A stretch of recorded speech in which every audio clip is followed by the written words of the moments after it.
Indian air force चौथी generation के advance 4.5 generation वाले फाइटर प्लेन की कमी से जूझ रही है। सूत्रों के मुताबिक एयरफोर्स जल्द ही 114 मल्टी रोल फाइटर जेट खरीदने के लिए अपने टेंडर जारी करने की तैयारी में है। एयरफोर्स का मानना है कि नॉर्थ और वेस्टर्न फ्रंट पर चुनौतियों का सामना करने के लिए उसे एडवांस 4.5 जनरेशन के फाइटर जेट्स की जरूरत है। इससे पहले साल 2016 में सरकार ने 36 राफेल विमान खरीदे थे। सूत्रों के मुताबिक इन एडवांस जेट्स की खरीद के लिए नॉन कंट्रोवर्शियल मॉडल अपनाया जाएगा, क्योंकि इन फाइटर जेट्स को भारत में ही बनाया जाएगा। सरकार मेक इन इंडिया प्रोसेस के तहत इन जेट्स को हासिल करने के लिए मल्टी वेंडर टेंडर के लिए जाएगी, क्योंकि सरकार का मानना है कि वो किसी भी मेजर वेपन सिस्टम का इंपोर्ट नहीं करेगी। इंडियन एयरफोर्स में फाइटर जेट्स के करीब 30 स्क्वाड्रन है। इसमें जगुआर, मिराज 2000 और मिग 29 शामिल है। इनमें शामिल कई जेट्स अगले 5 से 7 साल में रिटायर होने वाले हैं। अगले कुछ महीनों में मिग 21 को भी स्क्वाड्रन से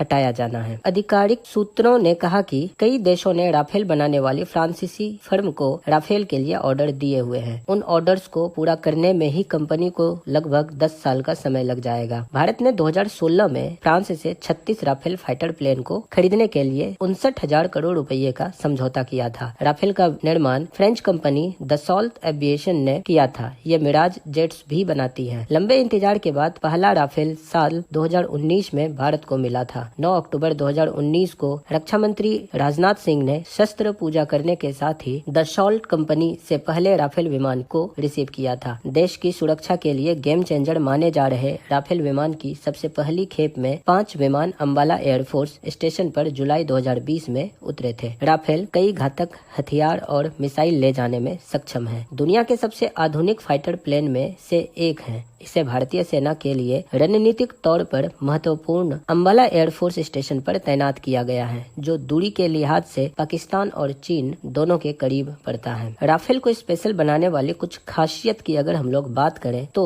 इसके विंग की लंबाई 35.76 फीट है। इसकी ऊंचाई 17.38 फीट है। इसकी टॉप स्पीड 1.8 मैक है, यानी कि 2200 से लेकर के 2300 किलोमीटर प्रति घंटे की रफ्तार से ये उड़ सकती है। इनका रेंज 3700 किलोमीटर है और इनका अधिकतम वजन 24,500 किलोग्राम है। 50 से 60,000 फीट की ऊंचाई पर इनकी सर्विस सेलिंग है और इनका अधिकतम क्लाइंब रेट 60,000 फीट प्रति मिनट है। इनकी लंबाई 50 फीट है और खाली वजन होने पर, यानी कि बिना किसी वार हेड के, इनका वजन 10,300 किलोग्राम है। तो ये सब कुछ खासियत है राफेल विमान का। भारत और फ्रांस के बीच 26 राफेल मरीन जेट की खरीद को लेकर कई महीनों से बातचीत चल रही है। ये डील लगभग 50,000 करोड़ की हो सकती है। भारत नौसेना के लिए राफेल एम की डील के लिए बेस प्राइस वही रखना चाहता है, जो 2016 में वायुसेना के लिए 36 विमान खरीदते समय रखी गई थी। 26 राफेल एम फाइटर जेट खरीदने की डील पर पहले दौर की चर्चा अगस्त में शुरू हुई थी। तब फ्रांस सरकार और दसॉल्ट एविएशन के अधिकारियों ने रक्षा मंत्रालय की कॉन्ट्रैक्ट नेगोशिएशन कमेटी से चर्चा की थी। 50,000 करोड़ की यह डील फाइनल होने पर फ्रांस राफेल एम जेट के साथ हथियार, सिमुलेटर, क्रू के लिए ट्रेनिंग और लॉजिस्टिक सपोर्ट भी मुहैया कराएगा। इस डील की जानकारी सबसे पहले प्रधानमंत्री मोदी की पिछले साल की फ्रांस यात्रा के दौरान सामने आई थी। इसके बाद रक्षा मंत्रालय ने लेटर ऑफ रिक्वेस्ट जारी किया था, जिसे फ्रांस ने दिसंबर 2023 में स्वीकार किया था। अब सवाल यह है कि इस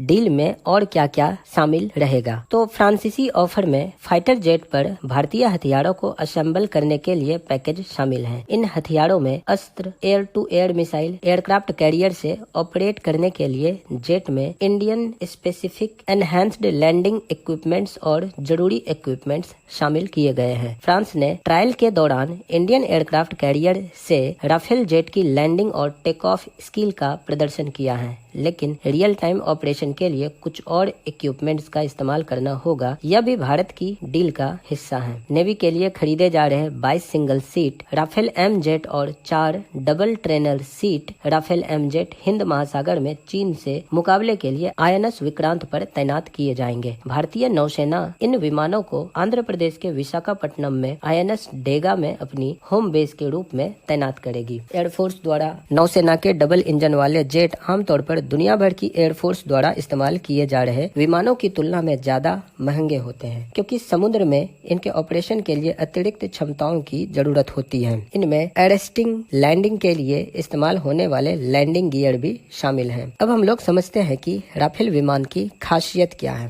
दरअसल राफेल मरीन भारत में मौजूद राफेल फाइटर जेट से एडवांस है। इसका इंजन ज्यादा ताकतवर है, इसलिए यह फाइटर जेट INS विक्रांत से स्की जंप कर सकता है। यह बहुत कम जगह पर लैंड भी कर सकता है। इसे short take off but arrested landing कहते हैं। राफेल के दोनों वेरिएंट में लगभग 85% कंपोनेंट्स एक जैसे हैं। इसका मतलब है कि स्पेयर पार्ट्स से जुड़ी कभी भी कोई कमी या समस्या नहीं होगी। 15.27 मीटर लंबा, 10.8 मीटर चौड़ा और 5.34 मीटर ऊंचा है। इसका वजन 10,600 किलो है। इसकी रफ्तार 1912 किलोमीटर प्रति घंटा है। इसकी 3700 किलोमीटर की रेंज है। यह 50,000 फीट की ऊंचाई तक उड़ सकता है। यह एंटीशिप स्ट्राइक के लिए सबसे बढ़िया माना जाता है। इसे न्यूक्लियर प्लांट पर हमले के नजरिए से भी डिजाइन किया गया है। इससे पहले पहली खेप में 2 से 3 साल लगे थे और वायुसेना के लिए विमान आने में 7 साल लगे थे। INS विक्रांत के ट्रायल शुरू हो चुके हैं। उसके डेक पर फाइटर ऑपरेशन परखे जाने अभी बाकी हैं। सौदे पर मुहर लगने से कम 1 साल तक टेक्निकल और कॉस्ट से जुड़ी औपचारिकताएं पूरी होंगी। एक्सपर्ट्स के मुताबिक नौसेना के लिए राफेल इसलिए भी सही है क्योंकि वायुसेना राफेल के रखरखाव से जुड़ा इंफ्रास्ट्रक्चर तैयार कर चुकी है। यही नौसेना के